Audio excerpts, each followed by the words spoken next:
నమస్తే, welcome to mic TV morning show. Telugu దినపత్రికల్లో వచ్చిన ప్రధానమైన వార్తలు ఏమిటో చూద్దాం. ముందుగా ఈనాడులో వచ్చిన వార్తలలో బాలరాముగా అయోధ్య రామయ్య అని ఫోటోతో కూడిన ఒక వార్త ఈనాడు పత్రిక హైలైట్ చేసింది. వీటితో పాటుగా బీహారీ జననాయక్ కర్పూరి ఠాకూర్కు భారతరత్న ఈ వార్తను టాప్లో ఇచ్చింది ఈనాడు పత్రిక. నాణ్యతకు నీళ్లు వదిలారా, మేడిగడ్డ బ్యారేజ్ నిర్మాణంలో కుప్పలుగా లోపాలు, విజిలెన్స్ దర్యాప్తులో నీళ్లు నమిలిన ఇంజనీర్లు అని ఒక వార్తను ఈనాడు పత్రిక మొదటి పేజీలో హైలైట్ చేసింది. వీటితో పాటు మేడిగడ్డ లోపాలను దాచిపెడుతున్నారు అనే ఒక ఇంటర్వ్యూకు కేంద్ర జలశక్తి మంత్రిత్వ శాఖ సలహాదారు వెదిరే శ్రీరామ్ ఇంటర్వ్యూను కూడా హైలైట్ చేసింది ఈనాడు పత్రిక. వీటితో పాటు హైదరాబాద్లో కొరియా కాస్మోటిక్ సంస్థ 5,000 కోట్లతో స్థాపనకు ముందుకొచ్చిన డూసన్, మంత్రి కోమరెడ్డితో సంస్థ ప్రతినిధుల భేటీ అనే ఒక వార్త కూడా ఉన్నది. వీటితో పాటు సీఎం రేవంత్ రెడ్డిని కలిసిన బారాస ఎమ్మెల్యేలు, రాజకీయ వర్గాల్లో చర్చనీయంగా మారిన భేటీ, అభివృద్ధి ప్రోటోకాల్ అంశాలపైనే కలిశామన్న శాసనసభ్యులు అని ఫోటో వార్త ఉన్నది. ఇక మరొకటి, త్వరలోనే డిఎస్సి అనుబంధ నోటిఫికేషన్ అనే వార్త ఉన్నది. ఇందులో లోక్సభ ఎన్నికల షెడ్యూల్ వచ్చేలోపు ప్రకటించేందుకు సర్కారు కసరత్తు, గణాంకాలు సేకరించిన విద్యాశాఖ, ఈ ఏడాది పదవీ విరమణ చేయనున్న టీచర్లు 3,800 మందిగా గుర్తింపు. ఈ లోక్సభ ఎన్నికల షెడ్యూల్ వచ్చేలోపే డిఎస్సి అనుబంధ నోటిఫికేషన్ జారీకి కసరత్తు జరుగుతోంది. ఈ క్రమంలో విద్యాశాఖ పదవీ విరమణ చేయనున్న వారితో సహా పలు వివరాలు సేకరిస్తుంది. ఈ సంవత్సరంలో మొత్తం 3,800 మంది ఉపాధ్యాయులు ఉద్యోగ విరమణ చేస్తున్నారు. వీరందరూ 2021లోనే ఉద్యోగ విరమణ చేయాల్సి ఉండగా ప్రభుత్వం రిటైర్మెంట్ వయసును 3 ఏళ్లకు పెంచిన నేపథ్యంలో ఇప్పటి వరకు వాళ్ళు వేచి చూస్తున్నారు. వీటితో పాటు అదనంగా కొన్ని ఖాళీలు కలుపుకొని డిఎస్సి గతంలోనే చెప్పారు మెగా డిఎస్సి ఉండబోతున్నాయి. బహుశా అదే త్వరలో డిఎస్సికి సంబంధించిన వార్త ఈనాడు పత్రిక మొదటి పేజీలో హైలైట్ చేసింది. ఇక నెలాఖరు నుంచి భారాస అసెంబ్లీ నియోజకవర్గ సమీక్షలు అనే వార్త ఉన్నది. అది లోపల పేజీలోకి ఇండికేషన్ ఇచ్చారు. భారత్ జోడో న్యాయయాత్ర అడ్డగింత, గుహాబట్లకు ప్రవేశించకుండా బారికేడ్ల ఏర్పాటు, ఉద్రిక్తత అనే వార్త ఉన్నది. విదేశీ విద్యార్థుల స్టడీ పర్మిట్లపై కెనడా పరిమితి అనే వార్త కూడా ఈనాడు పత్రిక మొదటి పేజీలో హైలైట్ చేసింది. ఇక ఆంధ్రజ్యోతిలో కర్పూరి ఠాకూర్కు భారతరత్న అనే వార్త ఇయర్ ప్యానల్లో ఇచ్చింది. బహుజన భారత బాంధవుడు కర్పూరి ఠాకూర్ శత జయంతి సందర్భంగా ప్రధాని మోదీ ప్రత్యేక వ్యాసమని లోపల పేజీలోకి ఇండికేషన్ ఇచ్చింది ఆంధ్రజ్యోతి.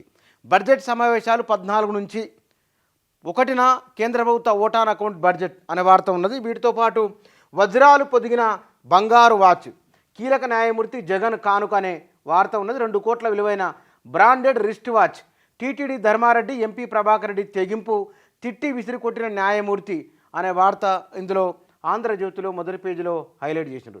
ఎన్నికలకు ముందస్తు షెడ్యూలు అనే వార్త ఉన్నది.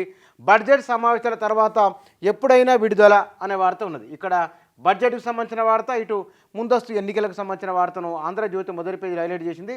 రేవంత్ను కలిసిన 4 బీఆర్ఎస్ ఎమ్మెల్యేలు అని ఉంది. సీఎం ఇంటికి వెళ్ళిన సునీత, ప్రభాకర్ రెడ్డి, మహిపాల్ రెడ్డి, మాణిక్రావు, మెదక్ జిల్లాకు సంబంధించిన వారు, వీరందరూ కూడా వీరికి సంబంధించిన వార్త ఉన్నది. ప్రతిపక్షాలకు బాలరాముడి భయం అనే వార్త కూడా ఫోటోతో కూడిన వార్త మొదటి పేజీలో ఇచ్చింది ఆంధ్రజ్యోతి. రాహుల్పై కేసు అనే వార్త ఉన్నది. అవిశ్వాసానికి మద్దతుగా చేతులెత్తారు అనే వార్త కూడా ఉన్నది. దీంతో పాటుగా భువనగిరి, నేడేరు చెల్ర మున్సిపాలిటీలో నెగ్గిన తీర్మానాలు, అవినీతి ఆరోపణలు చేస్తూ పెట్టిన కౌన్సిలర్లు, కొత్తగూడెంలో అవిశ్వాసానికి కలెక్టర్ వినతి, మీరిపేటలోనూ ప్రవేశపెట్టేందుకు సన్నద్ధం అనే వార్త కూడా ఉన్నది. అవిశ్వాసాలకు వ్యతిరేకంగా అప్పీళ్లు, హైకోర్టు డివిజన్ బెంచ్ను ఆశ్రయించిన మున్సిపల్ చైర్పర్సన్లు అనే వార్త కూడా మొదటి పేజీలో ఇచ్చింది ఆంధ్రజ్యోతి. కెనడా వీసా కట్ అనే వార్త ఉన్నది.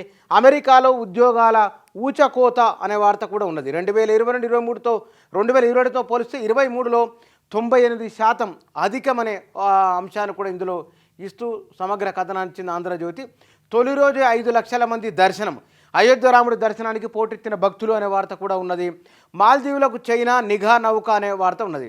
5,000 కోట్ల పెట్టుబడులు అనే కొరియా సంస్థకు సంబంధించిన వార్త కూడా ఇందులో ఆంధ్రజ్యోతి పత్రిక మొదటి పేజీలో హైలైట్ చేసింది. ఇక సాక్షి దినపత్రికలో రవిశాస్త్రికి లైఫ్ టైమ్ అవార్డు అనే వార్త ఉన్నది.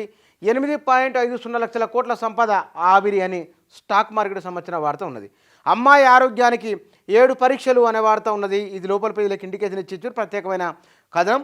వాటి నుంచి విముక్తి కల్పించాలని నరేంద్ర మోదీ మాట్లాడిన మాటలను లోపల పేజీలకు ఇండికేషన్ ఇచ్చి హైలైట్ చేసింది మొదటి పేజీలో సాక్షి.